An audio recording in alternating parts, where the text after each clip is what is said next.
हमें बेहतरीन रिएक्शंस मिले। किसी का भी चेहरा कंफ्यूज नहीं लगना चाहिए, खासकर तुम बच्चों का। तो क्यों ना हम थोड़ी सी प्रैक्टिस कर लें। चलिए 3, 2, 1।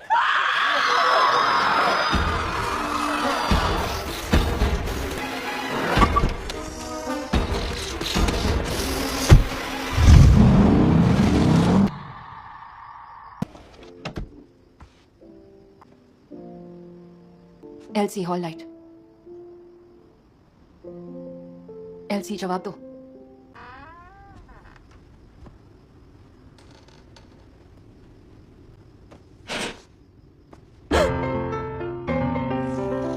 तुम यहाँ कैसे?